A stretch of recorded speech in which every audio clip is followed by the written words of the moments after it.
না, সেই ভাতা দিয়ে আপনি আপনার দোকান থেকে, পাশের দোকান থেকে আপনি আপনার স্ত্রীকে একটা শাড়ি কিনে দেন, সঙ্গীকে একটা কাপ, আপনার বাচ্চার জন্য একটা জামা কিনে দেন, একটা জুতা কিনে দেন।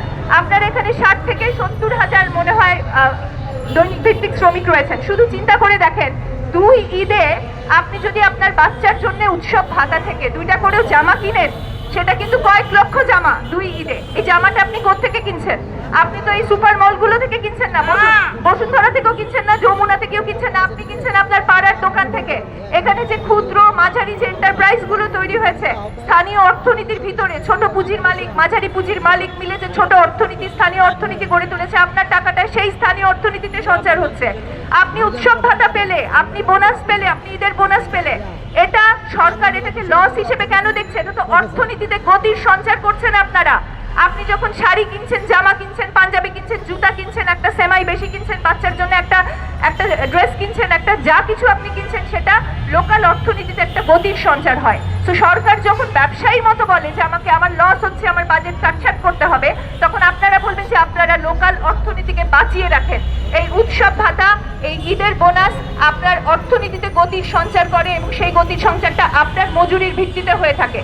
কাজে এই যে ব্যয় সংকোচন করা, এই যে কথায় কথায় শ্রমিক ছাঁটাই, এগুলো আসলে আলটিমেটলি একটা সামগ্রিক অর্থনীতির উপর এটার একটা ভয়ঙ্কর প্রভাব পড়ে। তো কাজেই শ্রমিকের বেতন বাড়লে কখনো অর্থনীতির ক্ষতি হয় না, শ্রমিকের বেতন বাড়লে সরকারের প্রতিষ্ঠানের লস হয় না, এগুলো বাজে কথা। শ্রমিকের বেতন বাড়লে, শ্রমিক ভাতা পেলে, শ্রমিক বিভিন্ন ধরনের ভাতা পেলে, খরচ করলে সেটা স্থানীয় অর্থনীতিতে দ্রুত গতির সঞ্চার হয়, স্থানীয় অর্থনীতি চাঙ্গা হয়, সেটা আপনাদের কন্ট্রিবিউশন, আপনারা আবার ট্যাক্স দেন, অর্থনীতি তো এভাবেই চলে। তো সরকারের ব্যয় সংকোচনের কথা কোনোভাবেই গ্রহণযোগ্য না। ঠিকাদারি প্রতিষ্ঠানের মাধ্যমে আপনাদের রিক্রুটমেন্ট, আপনাদের নিয়োগ কোনোভাবেই গ্রহণযোগ্য না, কারণ এটা করে লুটপাট এবং ভাগ বাটোয়ারাকেই উৎসাহিত করা হয়। আপনাদের কাছে আমরা আপনাদের আন্দোলনের মাঝখান থেকে আপনাদের শ্রমিকদের যে অবস্থা সেটা আমরা জানতে পেরেছি। আপনাদের এই আন্দোলন আপনারা আশা করি চালিয়ে যাবেন। আপনাদের প্রত্যেকটা দাবি ন্যায্য এবং প্রত্যেকটা দাবির সাথে আমরা সংহতি প্রকাশ করছি। আশা করি জোরদার আন্দোলন গড়ে তোলার মাধ্যমে আপনাদের এই ন্যায্য দাবিগুলো আপনারা আদায় করতে সক্ষম হবেন। ধন্যবাদ।